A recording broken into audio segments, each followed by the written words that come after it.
Guys ഇന്ന് നമുക്കൊരു viral Maggi recipe try ചെയ്ത് നോക്കിയാലോ. ഫസ്റ്റ് ഓഫ് ഓൾ നമ്മളൊരു പാൻ ചൂടാൻ വെക്കുക. അതിലോട്ട് നമ്മൾ ചീസ് ആഡ് ചെയ്ത് കൊടുക്കുക. ഞാനിവിടെ ഒരു 4 to 5 സ്ലൈസ് ഓഫ് ചീസ് എടുത്തിട്ടുണ്ട്. അതിലോട്ട് നമ്മൾ ഫ്രഷ് ക്രീം ആഡ് ചെയ്ത് കൊടുക്കുക. അത് കഴിഞ്ഞ് നമ്മൾ സോസ് ആണ് ആഡ് ചെയ്യണേ. ഇത് ഓരോരുത്തരുടെ സ്വീറ്റിനനുസരിച്ച് സോസ് ആഡ് ചെയ്ത് കൊടുക്കുക. അത് കഴിഞ്ഞിട്ട് നമ്മുടെ മാഗി മസാല ആഡ് ചെയ്ത് കൊടുക്കുക. ഇതൊക്കെ ആഡ് ചെയ്യുമ്പോൾ ഗൈസ് നിങ്ങൾ ശ്രദ്ധിക്കണം, നമ്മുടെ ഗ്യാസ് ലോ ഫ്ലെയിമിലാണ് വേണ്ടത്. ഞാൻ കുറച്ച് കഴിഞ്ഞിട്ടാണ് അത് തിരിച്ചറിഞ്ഞത്. ഞാൻ ഇതെല്ലാം ചെയ്തുകൊണ്ടിരുന്നത് ഹൈ ഫ്ലെയിമിലാണ്. അതെന്തായാലും പോട്ടെ, ഞാൻ എന്തായാലും ലോ ഫ്ലെയിം ആക്കിയിട്ടുണ്ട്.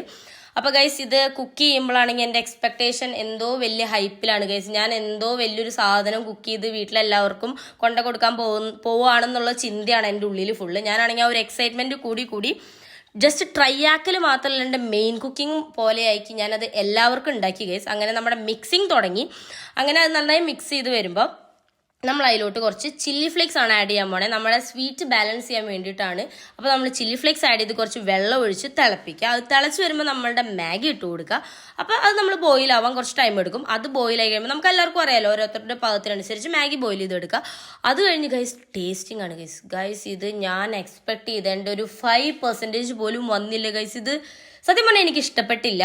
ഇത് എങ്ങനെ എല്ലാവരും ട്രൈ ചെയ്ത് കഴിക്കുന്നതെന്ന് എനിക്ക് അറിയത്തില്ല. അങ്ങനെ ഞാൻ സാഡിലിരിക്കുമ്പോഴാണ് ഗൈസ് പിള്ളേരെല്ലാവരും വന്നിട്ടുണ്ടായിരുന്നു. ഞാനത് അവർക്ക് ടേസ്റ്റ് ചെയ്യാൻ കൊടുത്താണ്. പക്ഷെ അവർക്കത് ഭയങ്കര ഇഷ്ടപ്പെട്ടു. അവരത് മുഴുവൻ കഴിച്ചു. അവരത് ഓക്കെ പറഞ്ഞു. എന്തായാലും അവരത് കഴിക്കണം കണ്ടപ്പോൾ ഞാൻ ഭയങ്കര ഹാപ്പിയായി. ഞാൻ ഭയങ്കര ഹാപ്പി ആയിരുന്നു. അപ്പോൾ ഇത് വേണ്ടവർക്ക് ട്രൈ ചെയ്യാം. ഞാൻ 100% പറയുന്നില്ല. അപ്പോൾ ഓക്കെ, ബൈ.